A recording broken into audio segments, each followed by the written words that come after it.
Grace and peace to you from Grace Church on the Hill.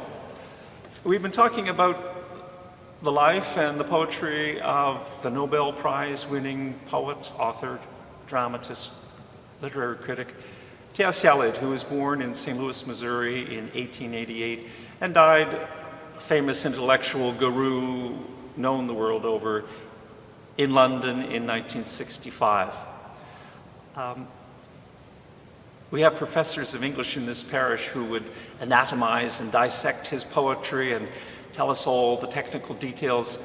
I'm simply an amateur, someone who's just loves his work and have enjoyed sampling it over the years. I want to share my love of it really with you and hope you might think of sampling some of his writings.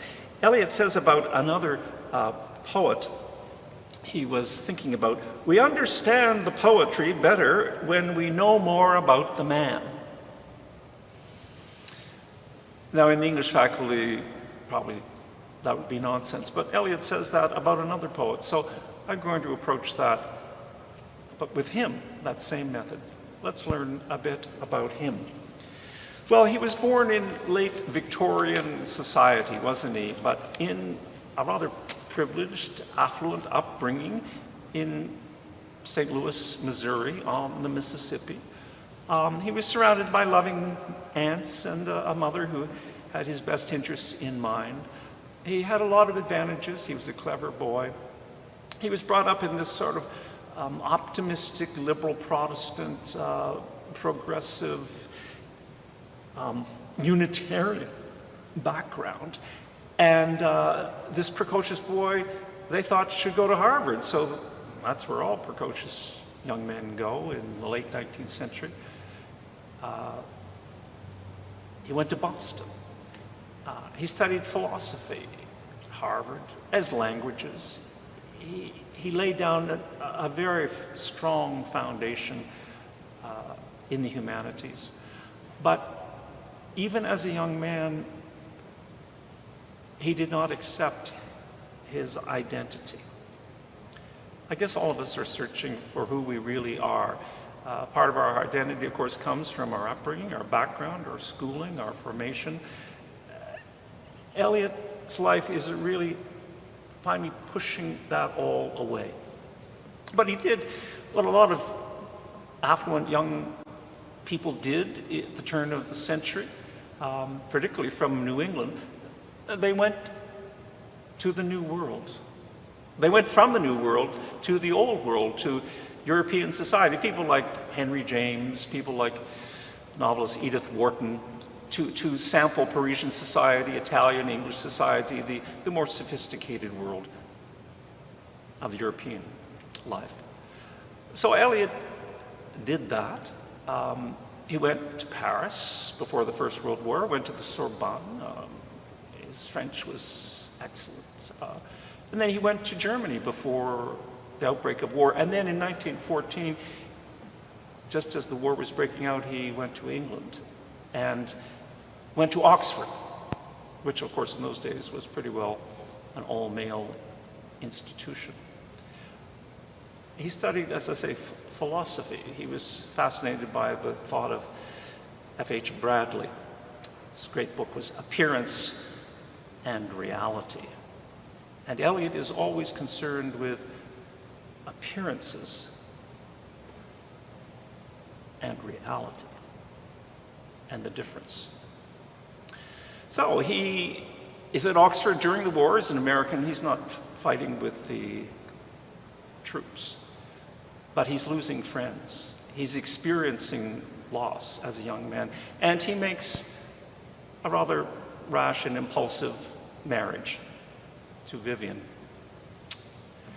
Well, that's a sad story, which we'll get into.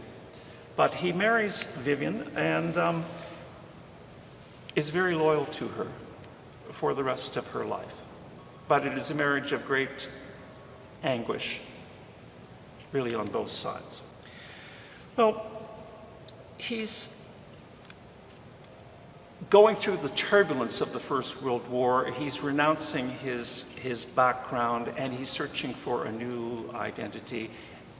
And he turns himself really into an Anglophile. And he's more English than the English in some ways as a young man. He gets a job at Lloyd's Bank. He's a banker. He wants a 9-to-5 job, which gives him a salary. He would only write poetry, really, on the weekends after work. He was an immensely disciplined and ordered man.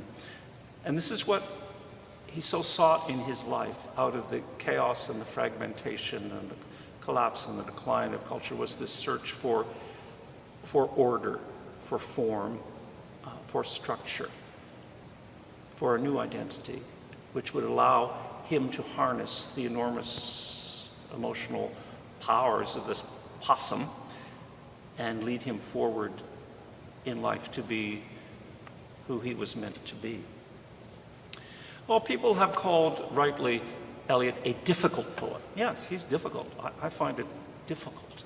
I need the footnotes to figure out the allusions, because it's opaque, it's endlessly subtle and symbolic and suggestive. There's a dazzling variety of allusions and metaphors.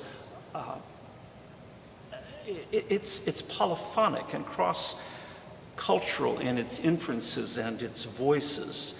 And there's these abrupt shifts of mood and tone, from sarcastic and ironic wit to these sort of colloquial common phrases from which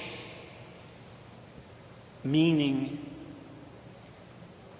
emerges. And this is the art form. He wrote about poetry. Poetry is not a turning loose of emotion, but an escape from emotion. How very non-19th century, non-romantic is that? Poetry is not a turning loose of emotion, but an escape from emotion. He's concerned with the objective, with the deeper classical forms of reality. Poetry is not an expression of personality. Wow. Shelley wouldn't agree with you, or the dramatic monologues of Browning and Longfellow. It's not an expression of personality, but an escape from personality. What kind of artist says that? But of course, only those who have personality and emotions know what it means to want to escape from these things. Eliot, he's full of personality and emotions, very reserved, shut down, controlled, but he wants to escape the turbulence, the disorder of these things. He wants, in a sense, the extinction of personality so he can have the objective form. Well, the 19th century Romantic movement was all about exploiting the personality of the artist. Look at Beethoven, look at Byron or Shelley or Wagner for that matter. Eliot is therefore a unique and original voice in the aftermath and the collapse of the post-war years. I've referenced his wit, his comedic qualities, his immense erudition, his craftsmanship. So he is really the great renovator of English poetic diction in the interwar years, this great modernist symbolic tradition. Let me just ask, what is a poem? And I know there are many definitions of poetry bandied about. What does Alexander Pope say? What oft was thought, but ne'er so well expressed. That's good. What oft was thought, felt, but ne'er so well expressed. So a poem is a way of organizing and crafting words that condense and distill our human experience into what can feel like a pure perception, a purer, a truer perception of reality that somehow strikes a chord in us, aha, or has a sense of epiphany, of recognition. Oh yes, oh yeah, I know what she means.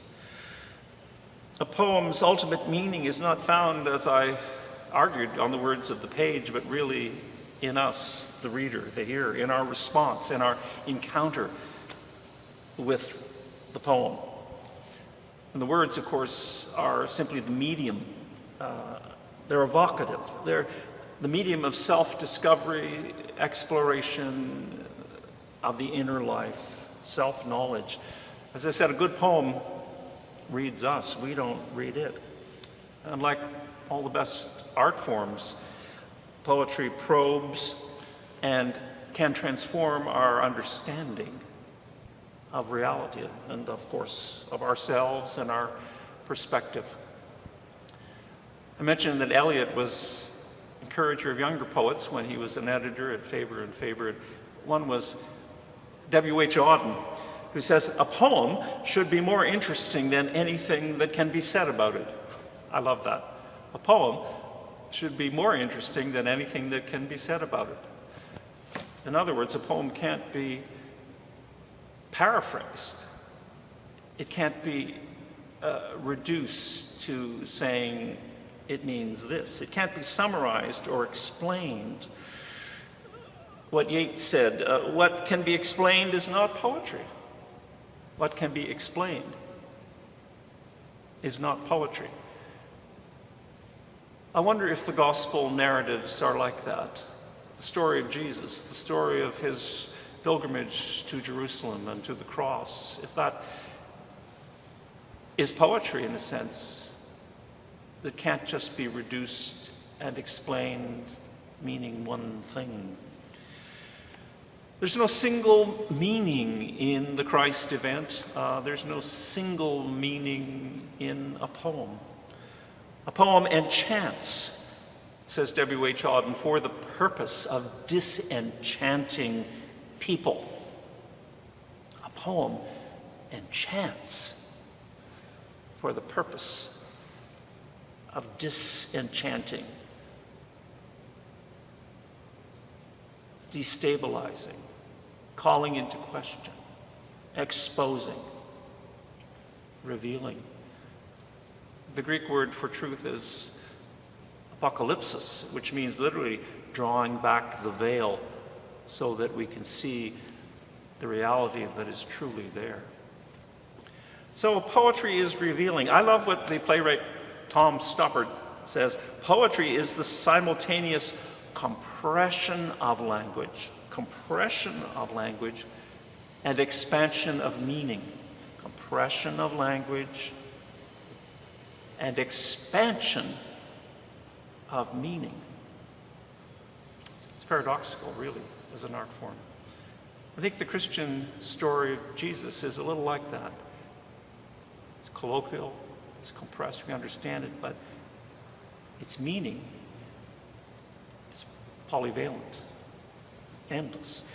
The poet Samuel Taylor Coleridge defined prose as words in their best order. Good prose is words in their best order, a good biography, words in their best order. But poetry as the best possible words in the best possible order. That's the art form, that's the craft. Well, Eliot said we understand the poetry better when we know more about the man. Well, this is the man who sampled the cultural context of the pre-war era. It's when Picasso was at work with his new deconstruction. When Stravinsky was composing his Rite of Spring, which shocked the European musical establishment when Cézanne was painting. How about the novelist Proust, writing in Paris? In philosophy, this time people like Bertrand Russell, engaging with neo-Hegelians like Bradley. And of course, Ezra Pound, a great pioneer of poetic modernism, eventually, of course, went mad. But Eliot was very loyal to him. He visited him in the mental hospital, keeping in touch, very loyal. And of course, he was part of the Bloomsbury set, which anyone who was anyone in London in that era, hanging out with that crowd, Virginia Woolf and friends, although Eliot was never really comfortable in that world, and they couldn't make head or tail of him.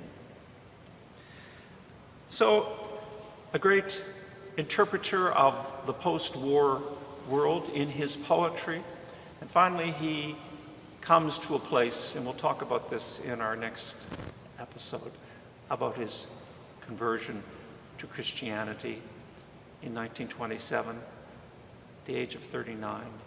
There is one collapse, an end of something significant, something important, something that will remain, but it's not the last word in his life. It's a turning point. Like Nicodemus, how can a man be born again when he is old?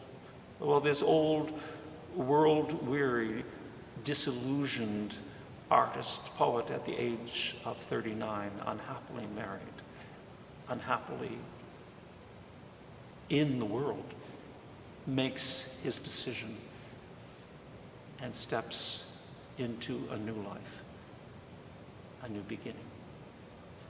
Grace and peace to you from Grace Church on the Hill in Toronto.